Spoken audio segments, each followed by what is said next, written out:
Hey guys, Dragon Ball for Life here today, and I'm back with another video. Now, today's video we're going to be reacting to Saiyan Scholar's legendary Super Saiyan is horrible. Now, I haven't reacted to a couple of his videos in a while. He has dropped out the whole series of, I think, the manga part, or mostly the whole series of the manga portion of Dragon Ball Super. I was going to cover all of them, but, stuff was happening, so I didn't have the time to do it. Though, I'm going to try to finish them all as fast as possible. Also, I want to give a big shout out to Ashenizia. Sorry if I mispronounced the name. I definitely mispronounced it. Ashenizia. I can't pronounce it really well, but big thank you to you for subscribing to the channel. Also, I want to say when I uploaded my last videos, I think it was like on a Thursday, when I uploaded them and stuff, the problem, what happened was I actually uploaded 3 videos that day. I uploaded, I uploaded the reaction to RDC World's, Anime House Part 6, and I uploaded, 2 Death Battle videos, the Silver versus Trunks and Black Adam versus, Apocalypse. But the Silver versus Trunks one, it kind of got blocked. It only had 1 view and it was blocked worldwide. And I tried to fix it up, I tried to trim out the parts that they wanted, but I was keep on doing it. I did like 4 times and they still blocked me. And at one point I messed up and I took out like more than half of the video and it was still blocked, so I deleted it. So I will be making a video about the Silver and Trunks video that they made, talking more about Archie Sonic comics and their power scaling and how their powers work and stuff, because I have read the comic book quite a bit, just not the whole thing. But yeah, I had some information on it there, but the problem was they blocked me, so I couldn't really get it out. So I will be redoing it, but just know it wouldn't be me reacting to their video. I'm just gonna be talking about what happened in their video and giving more of my general consensus on the power scale and Archie Sonic comics, and maybe even Dragon Ball Heroes Trunks stuff. But yeah, sorry, I tried to get up, but it just wouldn't work. So yeah, I did upload 3 times that day, but for some reason that one messed up. So yeah, let's get into it.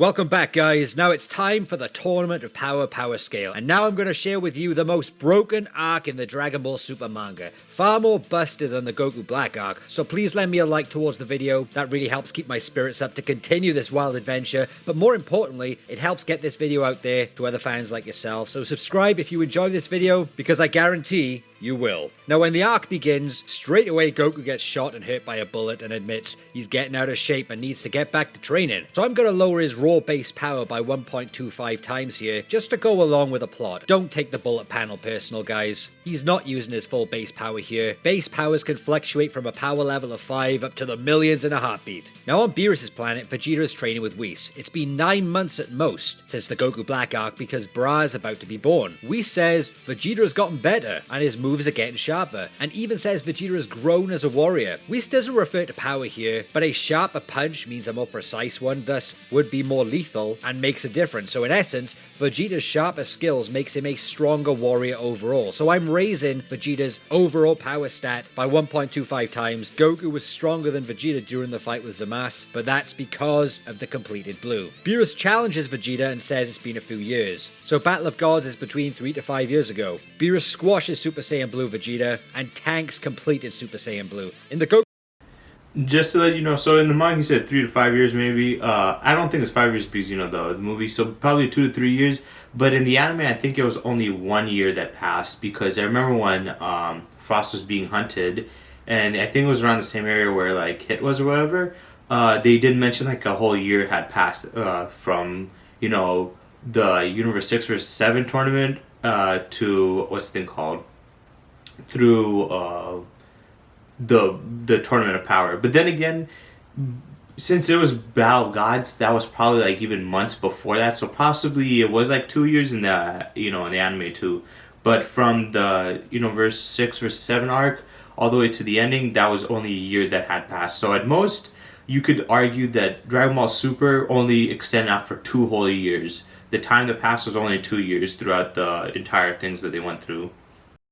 Goku Black Arc, Beerus was calculated to be potentially 8.2 under Saiyan in this power scale. At this point, that's still not certain, it could be far higher, but this fight definitely supports those high levels for Beerus. No chance for Vegeta, Beerus was just having fun in this fight, as stated by Whis. And it's funny that Beerus says it will take Vegeta a million years to become his rival at this rate. And think about it, at this rate, that's a lot of power for Vegeta in a few years since the Buu Saga. That's how strong Beerus is. Also, on a quick note, Vegeta says, I'm the one who will get to the top first. I'm sick of following after him, Kakarot. That's in regard to Whis talking about the autonomous movement, a new goal. Vegeta is currently stronger than Goku, because Goku hasn't been training, but Vegeta is talking about getting to that new goal first and doing it before Kakarot. Vegeta also refers to himself and Kakarot as equals, but this is because they continuously overtake each other like in a tight race. They are equal for the most part, but not every second of every day, because of how much they train, sometimes one slacks off. Right now there's a difference in power as evidenced by Vegeta getting better,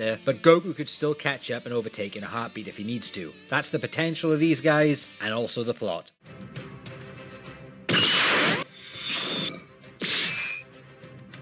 When we get to the Gods of Destruction Battle Royale, we get a lot of interesting dialogue to gauge the power, so I will do my best to make sense of it as best as possible. Quitella, the mouse, may have defeated Beerus at arm wrestling. Whether it was close or not, we don't know, but when it comes to an all-out God exhibition fight, Beerus and Quitella, Tom and Jerry, are the last two standing before the fight was called off. So in terms of combat power, I've got to put these two at a similar power. However, for the other Gods of Destruction, most fall beneath them, as Beerus was more than capable of showing power to handle multiple gods at the same time. Sidra is close to Beerus in raw power, though that's a special move that multiplies one's power, but overall Beerus is a superior power.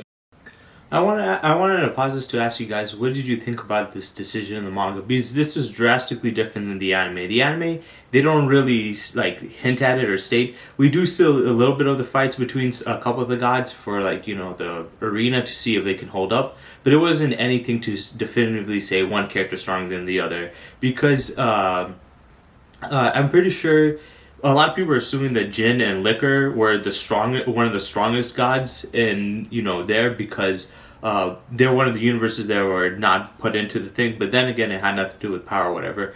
But yeah, we don't have a confirmation on how powerful the gods are compared to each other in the in the anime, but in the manga they definitely did it, and they try to show that Beerus was definitely one of the top dogs, being able to handle all of them in like various ways. Obviously Champa would be close to him, but since he's in a more unhealthy version of him, and possibly his like younger brother, he is just a bit lower than him, just like, you know, Trunks and Goten.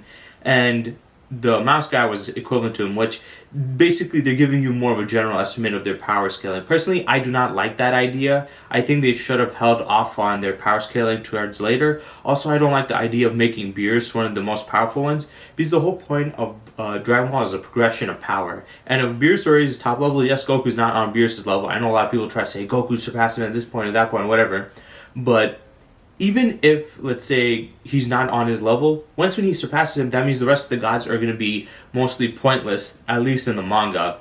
I feel like what they should have done is just held off on that, and also not made Beerus the strongest. Possibly what I thought when I first heard this, since you know how Dragon Ball's power scaling goes, when they mentioned about gods, that there's other gods and there's 12 universes and stuff like that, I was assuming that Beerus was actually going to be the weakest of all the other gods of destruction, and there would be a high ranking, he's the lowest. And the reason why I believed that was I was assuming that Goku would go up ascend up the ranks, first try to surpass Beerus, which I didn't expect to be quick, but surpass him and then surpass each other, gods of destruction until he beats the strongest, so he can raise up his power. But by doing this, once you beat Beerus, he surpasses majority of the other gods of destruction, unless they have some unique technique that he doesn't have that can help them out or whatever. But yeah, I do not like that. I don't think that's a good idea, especially how Dragon Ball handles power scaling, where they usually have whoever they're trying to beat or go against, there's always new power up higher. And we do see with Zeno, but I don't see that really being a thing. But yeah, fighting against these guys, I think they squandered the potential of Goku trying to raise up his power, and not only Goku but Vegeta trying to fight higher battles. Because if they beat Beerus, then majority of the bigger battles, bigger I guess you could say threats or fights they could have, is gonna go down a lot. Because I would love to see Goku and Vegeta later in the future when they get stronger than Beerus being fighting the other gods. But at this point, it's like, what's the point? At least through the manga.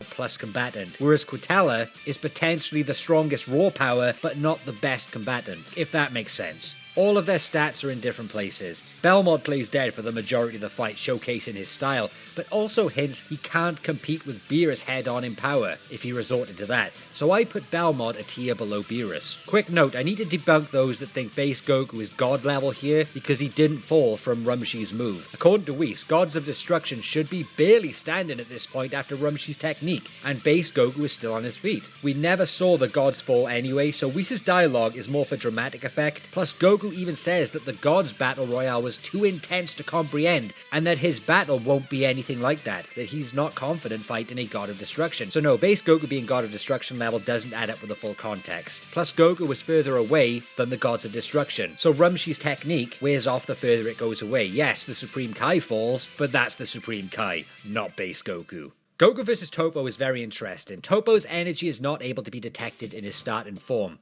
This doesn't mean his power is a certain level. It's because he's a God of Destruction candidate and gods have that divine presence. Even physically weak characters have divine presence. What we should take from this is his starting power totally overwhelms Super Saiyan 3 Goku. It doesn't one-shot Super Saiyan 3 Goku in any way, so 1.75 times Super Saiyan 3 Goku is fine here until both power up. Then Toppo fights Super Saiyan God, but this is not Toppo's true power because he soon sees Goku turn blue and is able to dodge him and kick him straight in the Dragon Balls to eliminate him. A major low blow, but the fact Toppo had to resort to that desperate move tells me something about Goku's blue power. That it's above Toppo and he took advantage of Goku's guard being down. Even admits he may have not won if he didn't shatter his balls. Now this God of Destruction, I don't know how to say his name. I-W-N-E. Iwun. He says this battle is already at the level of us gods. And this is when Goku is just Super Saiyan God. This is obviously referring to the fact both of them have divine God ki now. Both are fighting like gods. It doesn't mean they have the same raw power as the Gods of Destruction. Otherwise, if Super Saiyan God Goku was at the same power as the Gods of Destruction, all he needs to do is turn blue and then leapfrog them. And we know that's not going to happen. But the major piece of information we have is about Jiren and how he scales to Belmod. The official translation actually refers to battle power. Toppo flat out says Jiren is stronger than the Universe 11 God of Destruction Belmod in terms of battle power. Though the in terms of battle power does make it sound like Belmod may have an advantage in some other area, he is a God of Destruction, and they potentially have some killer techniques and abilities to deal with stronger opponents. Think of this, Super Saiyan Blue Goku versus Hit in the Universe 6 tournament of the manga. Goku Blue is actually stated to be physically stronger than Hit, but if Hit were to be able to use his deadly techniques in that fight, he could still kill the physically stronger Goku. So I'm keeping it at that. Nice and simple for the manga. Jiren has more battle power than Belmod. So based on predictions of current Beerus' battle power after using the Super Saiyan Blue Vegito as a potential landmark, this is what Beerus, Belmod and Jiren are in terms of power at this point in the story. And it's currently the only gauge we have at this point until we scale up to Goku versus Jiren. So we will see where we're at when we get there. Hold this thought.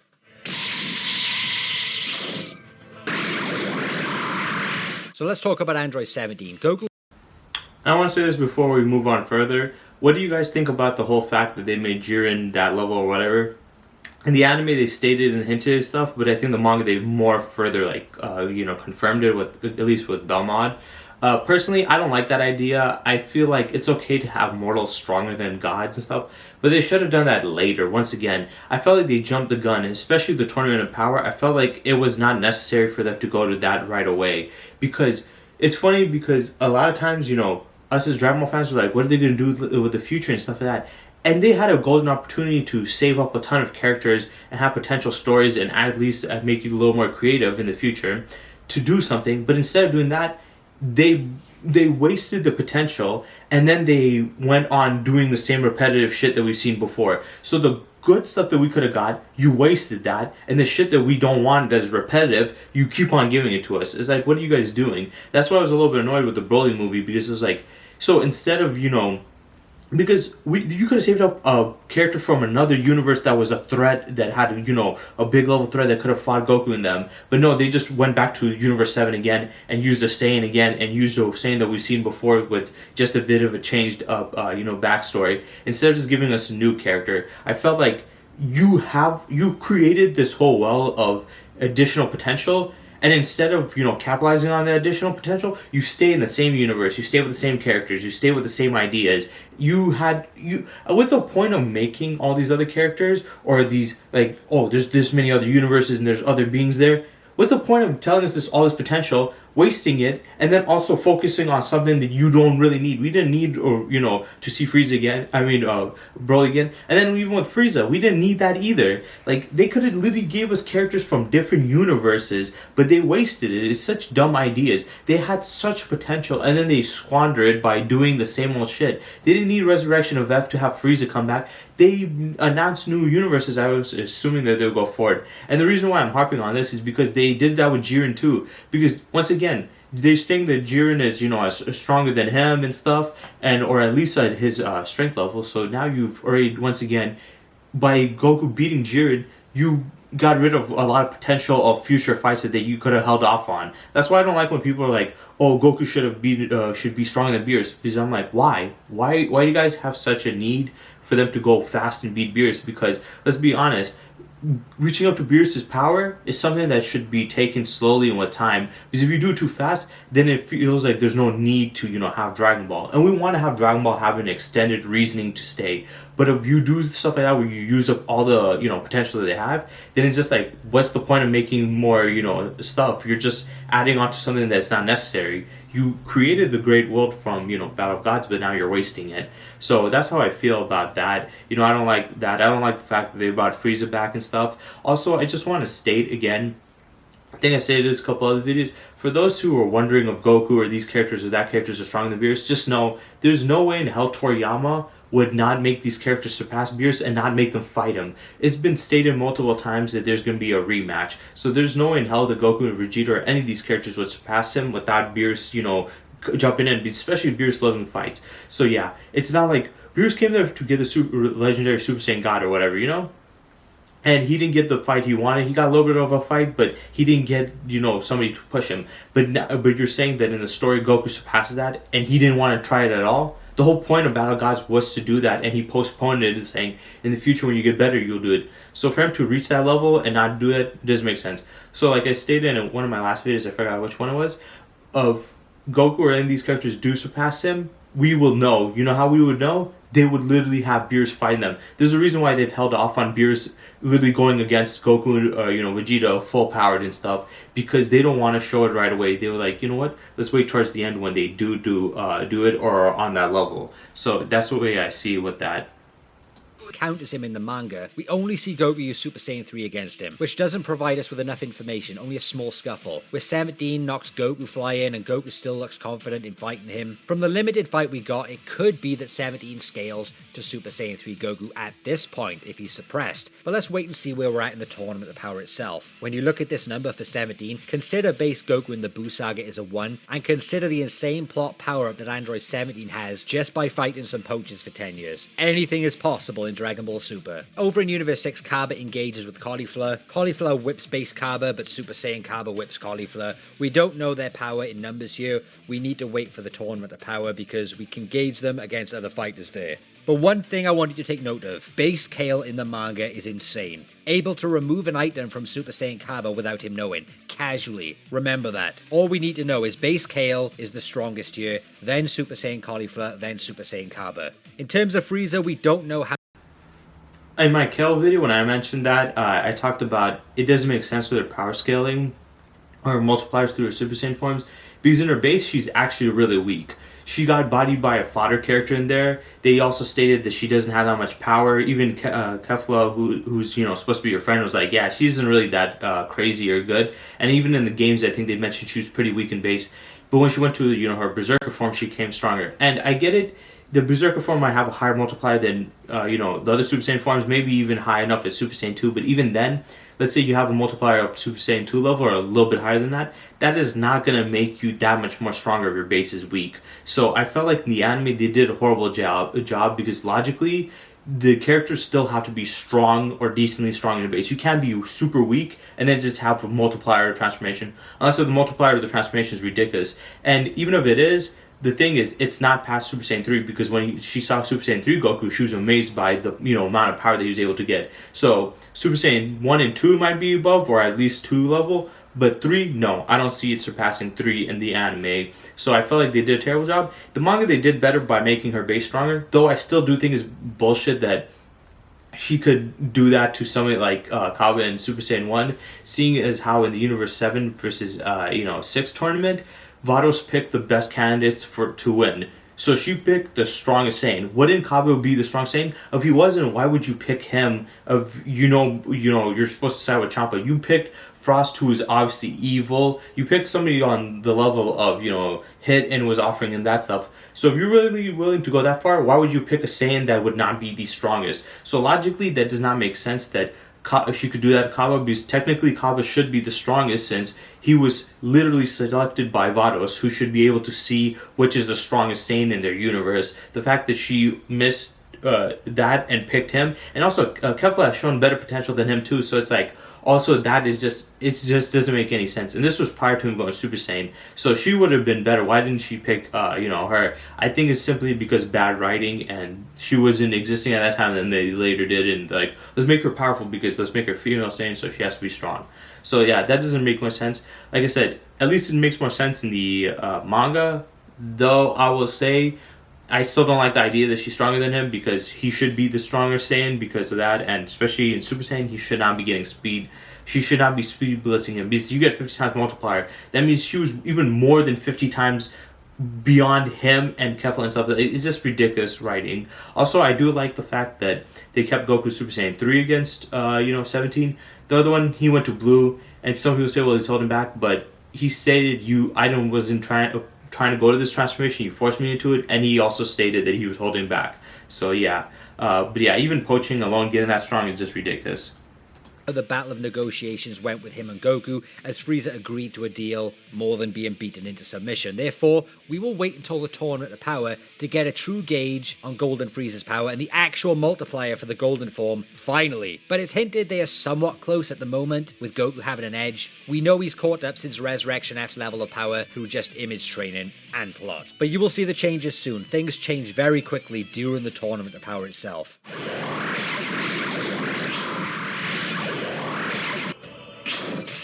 Now the tournament begins. One of the most noticeable implications of power is Master Roshi being above Krillin and Tien. This was during Frost's attack. Frost easily took out Krillin without him even having a chance. Tien used a Tri-Beam, and Frost tanked it. However, Roshi was confident in telling Goku to let him handle it, and he's not that weak. We all know Roshi gets the ultimate plot power-up in this arc, but to be portrayed better than Tien and Krillin, I don't know what to say. Where were you in Dragon Ball Z, Roshi? Now, we don't know how much stronger Frost has got since the Universe 6 tournament, but we do establish now that Frost is at his final form and doesn't know further power-ups in the manga. We also have evidence that many fighters, including Hit, have been getting stronger, so as a low ball we can increase Frost's strength by 1.25 times since the Universe 6 tournament. Tien and Krillin fall far below this. Master Roshi's base power is potentially much closer. Gohan takes on the Wolves. Remember, it's not the same as the anime by a long shot, and it's hard to gauge Gohan's suppressed power because he's constantly being double or triple teamed, but Frieza deals with two of them, with 2 death beams. This is an off-guard moment, so again, this is an unreliable moment to gauge suppressed Gohan and Frieza. Now, Goku actually gets a plot power-up at the start of the Tournament of Power in the manga, Saiyan Battle Prowess, right? Because now, as a Super Saiyan 2, he takes on Toppo and Dispo and holds ground for a little while. This is obviously a suppressed Toppo, similar to what crushed Super Saiyan 3 Goku in the exhibition. Dispo was able to use his speed and overwhelm Goku somewhat, and Toppo looks at ease. So Dispo and Toppo's current power is 1.5 times Goku's each, but the fact Goku is doing better than what he was as a Super Saiyan 3 against Toppo alone shows us that he's grown in this short amount of time. I'm also putting Dispo at roughly suppressed Toppo right now. Things change soon, but Goku is currently 5.6 times stronger since the start of the Zen exhibition. Goku powers up to Perfected Blue and strikes at Jiren, and Jiren literally uses minimum effort to push Goku back. Jiren tanks a Kamehameha at point blank range, putting him easily 2 times the Kamehameha to negate it. This is the most suppressed version of Jiren we see. Also, Hit is now similar levels to Super Saiyan Blue Goku due to them performing similar against Jiren. Hit does sucker kick Jiren, and as explained before, we don't count those. Now, Hit uses his time lag on Jiren, and because Jiren is slowed down, this would affect his overall power against Hit, or it would at least make Hit feel more powerful due to outspeeding Jiren. More speed equals more power, less speed equals less power in Jiren's case, and this is why Hit could suddenly budge and knock Jiren back. Now, Jiren stops holding back as much and speeds up in order to overcome this time lag, thus becoming less suppressed. So this is the first time we see Jiren up his game. Albeit a small dose, it's still something.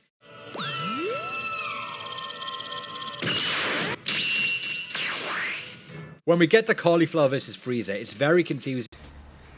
Also, I want to say, I wanted to let this video run out a little bit because, I don't want to make it too long, but I just want to mention the whole, Master Roshi being stronger than Tien Krillin thing is just stupid writing. Like I said, it was also kind of like hinted at in, the Resurrection of F movie with him coming and, Chaozu not coming in and him taking out 50 guys. It's just dumb to give him a power up because he didn't train or do anything in, Dragon Ball, and he didn't do anything at all in Z. Like Dragon Ball, he did some stuff, but it was just with his natural power because that time that power was so low that his was already high enough.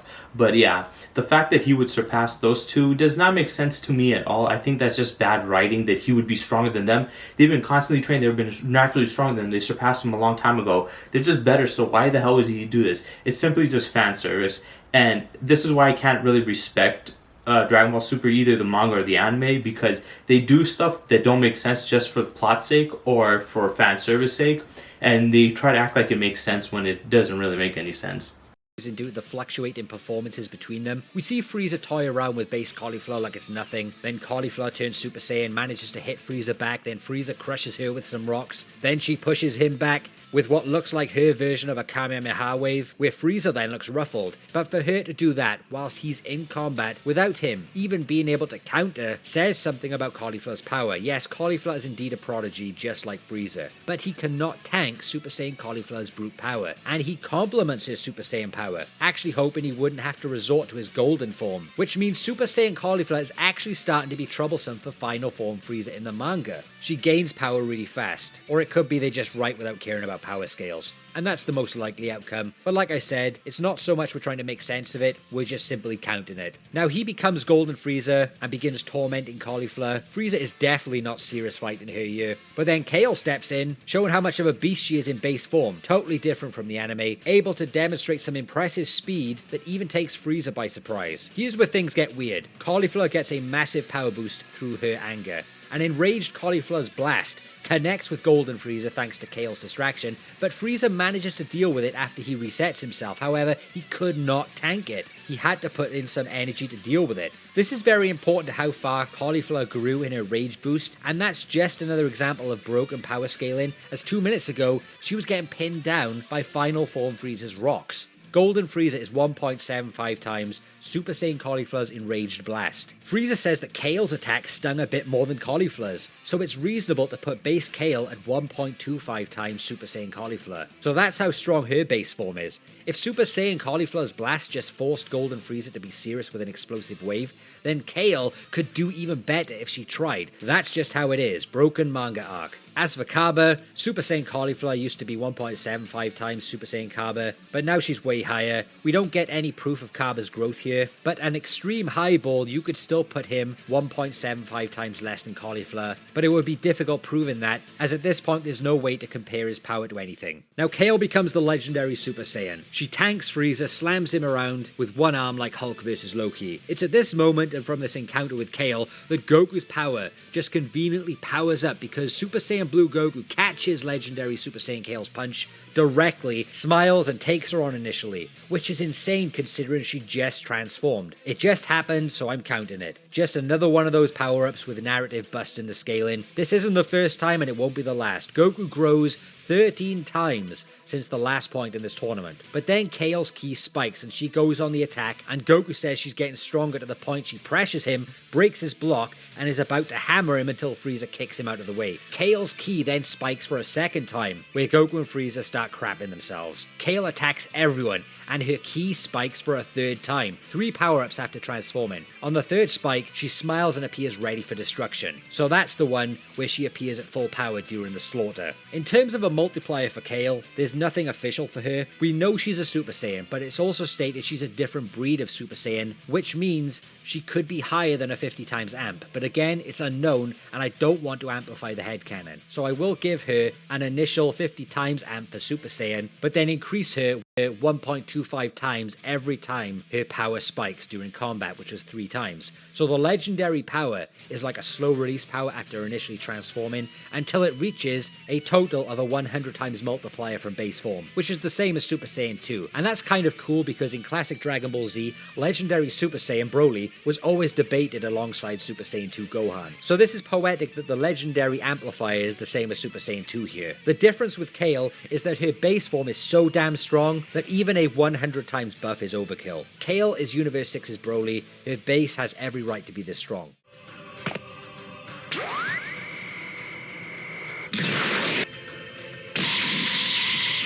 After Kale destroys everyone, it's shown she's not able to control her power, and the only way to balance her out was by fusing with a stable Cauliflower that Okay, now I think this is a perfect part to pause before they go and talk about Kefla versus Goku.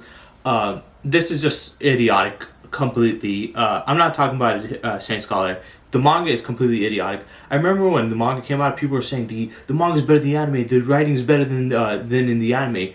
And seeing this, it does not prove that point at all. It actually goes against it. This is absolutely, horrendous writing. It was very bad enough in the anime. I mean, the anime broke people's minds. It broke mine. I mean, I went from loving Power Scale and Dragon Ball and taking it seriously to being Power Scale and Dragon Ball is stupid, it's unnecessary, it doesn't make any sense. I still make videos talking about power scaling, but that's more from a side of I wish it made logical sense and it was this way. If it was, this is how it would work.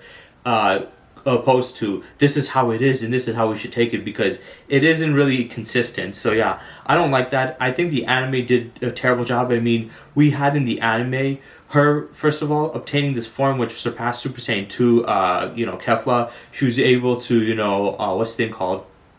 She was able to take Super Saiyan Blue Kamehameha from Goku, even though people say it was suppressed. He shouldn't have. With his ability to censor power, he shouldn't have been suppressing it that heavily to the point where it did no effect, and she was able to throw hands with him and then taking out multiple other people, and the only reason she got stopped was simply because, Jiren stepped in. And then later on, she's, beating up Goku and she's handling Super Saiyan God's attacks stuff, which that was very ridiculous. But this one, they made it even worse. They were not holding back on the stupidity of her writing. They literally went to basically saying, hey, she's super powerful. One, we have, Super Saiyan 2 Cauliflower basically pushing back Final Form Frieza at this point, who was, at base, at his first form, was able to take down Gohan with a couple of, blasts, and that was at his weakest. And at, his final form, he was able to handle base Goku, who should be on the level in Battle of Gods.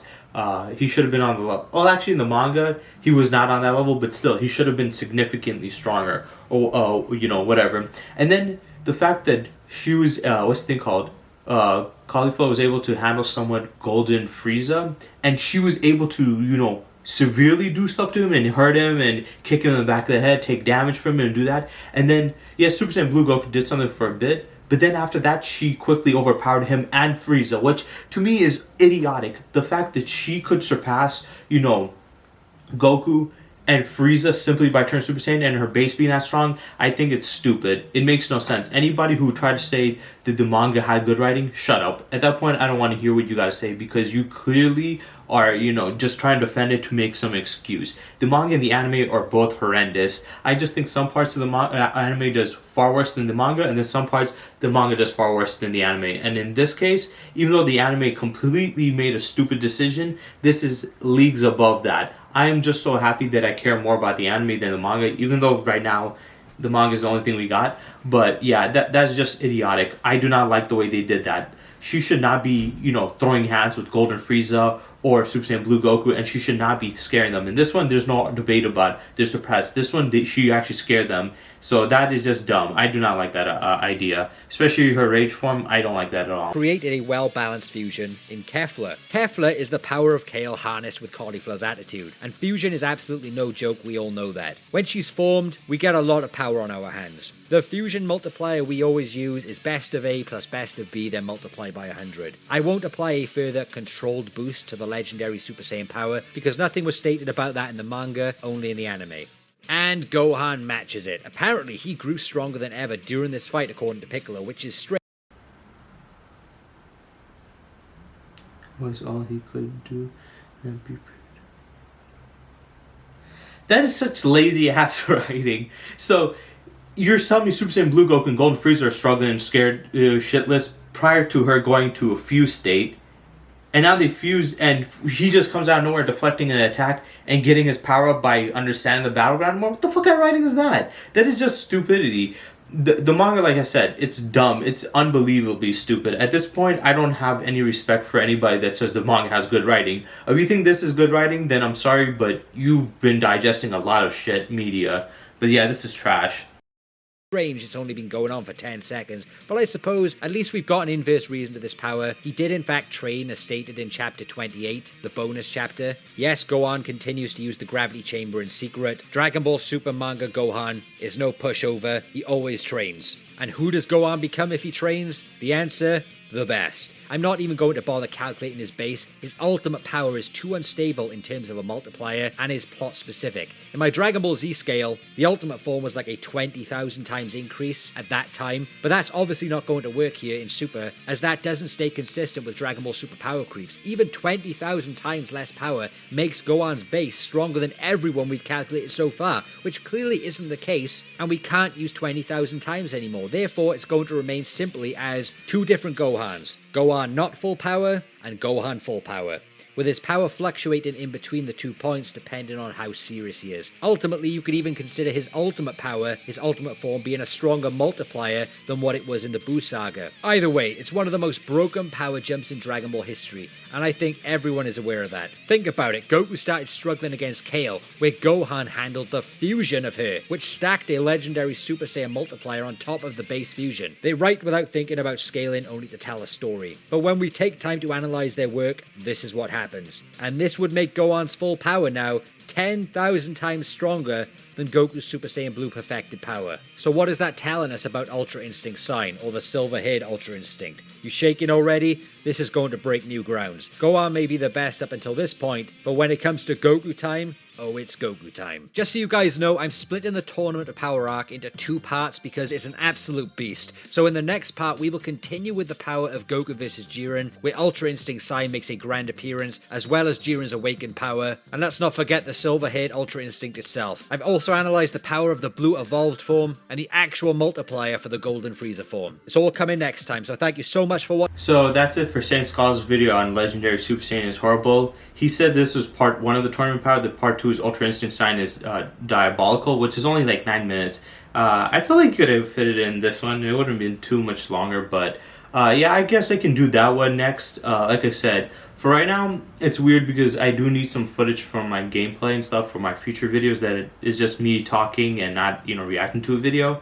So I will need to take a whole day for that because I need to take like an hour or 2 of footage to do that. I also have future videos that I want to do. Actually, one video in particular that I want to do, there's a game that I played and I want to do a review on it. But yeah, there's going to be quite a bit of work I'm going to have in the future coming out, a bunch of videos. I just really can't wait for the manga, the anime to come back. When it comes back in 2023, hopefully early 2023, I'll be watching that. I can't really do reaction videos to that since I would probably get copyright claimed or whatever. But I could definitely watch it and do reviews with you guys. We could talk about different topics and get in depth in that. Because I feel like this older stuff, it still has some, stuff to talk about. And I didn't check out the full manga, but I feel like I want to see newer stuff. But yeah, let's talk about the power scaling in the manga. Completely atrocious. It was already pretty wonky, but once when they got to the Super Saiyan, parts with the, Kale and Kefla and Universe 6, it was already a mess in, the anime, but the manga did it significantly worse. And Gohan just jumping up in power for no reason, no explanation, he just randomly did. He surpassed basically Super Saiyan Blue Goku and, Golden Frieza by simply just doing it. This is why nobody takes this stuff seriously. And when people try to defend, it's like, oh, it doesn't matter, stuff like that. It's like, well, you're destroying you're breaking the immersion of, disbelief. When we watch Dragon Ball and Dragon Ball Z, I know they possibly went a little bit ridiculous at times, but it was still reasonable, especially when it comes to, consistency of who is stronger. But in this, there is no consistency. He's just randomly, somebody can leapfrog the other and stuff, and it just becomes a complete mess. So yeah, I'm not really liking the direction they're going with the manga. The manga, it's been absolutely stupid, and the manga is different than the anime, so maybe the whole stuff with the granola arc and shit is gonna be a lot different. We don't know if they're gonna, how they're gonna adapt it in the anime, but I really just can't wait for it, to be honest. So yeah, I hope you guys enjoyed. I know it's, this video I seemed kind of annoyed because I did not like the power scaling. It was just, I didn't, I never read the manga, so I didn't notice that it was this bad. I thought people were saying that it was better than the anime, but from what I've seen, the anime and the manga are just both, god awful. So yeah, that's it for this video. I hope you guys enjoyed, and I'll see you in the next one.